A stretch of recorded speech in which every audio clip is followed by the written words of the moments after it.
Assalamualaikum warahmatullahi wabarakatuh, Sobat ST Belajar. Jumpa lagi. Kali ini akan belajar tentang teori perdagangan internasional mengenai teori keunggulan mutlak. Sobat ST, Absolute Advantage Theory dikenal juga sebagai teori keunggulan mutlak atau teori keunggulan absolut. Dikemukakan oleh Adam Smith menjelaskan mengenai keunggulan yang dimiliki sebuah negara terhadap negara lain secara mutlak dalam hal produksi. Kemakmuran sebuah negara tidak bisa ditentukan dari banyaknya logam mulia yang dimiliki, seperti yang dikemukakan dalam teori merkantilis yang telah dipelajari sebelumnya. Tetapi kemakmuran sebuah negara dapat dilihat dari besarnya pendapatan nasional dalam bentuk GDP atau Gross Domestic Product, serta sumbangan perdagangan luar negeri yang dapat mempengaruhi pembentukan dari GDP.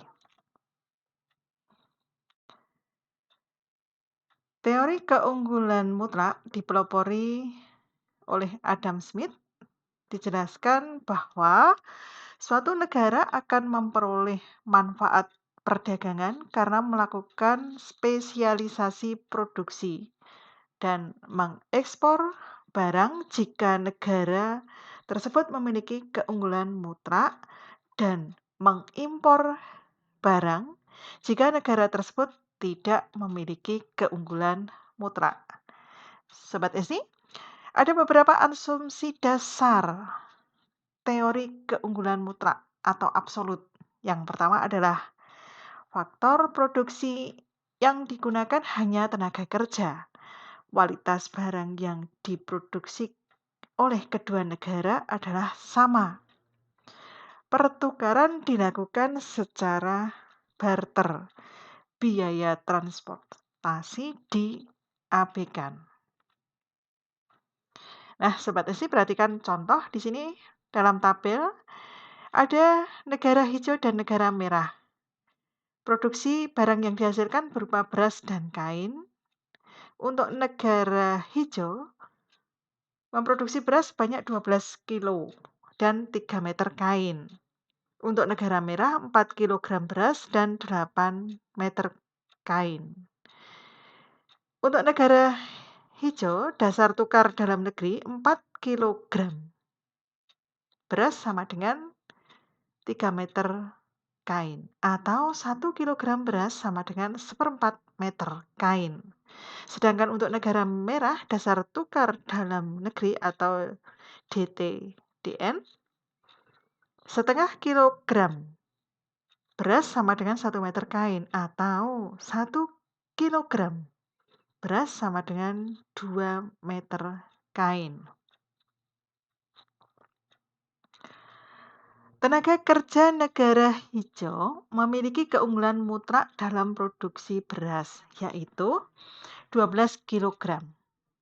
Tenaga kerja negara merah memiliki keunggulan mutlak dalam produksi kain, yaitu 8 meter. Berdasarkan dasar tukar dalam negeri yang disingkat dengan DTDN, produsen beras dan kain kedua negara, yang pertama untuk produsen negara hijau, 1 kg beras dinilai 1/4 meter kain. 1 meter kain dinilai 4 kg beras. Berdasarkan dasar tukar dalam negeri, harga 1 kg beras di negara hijau lebih murah, hanya 1/4 meter kain dibandingkan dengan negara merah yang lebih mahal, yaitu 2 meter kain. Sedangkan untuk produsen negara merah, 1 kg beras dinilai 2 meter kain. 1 meter kain dinilai setengah kilogram beras.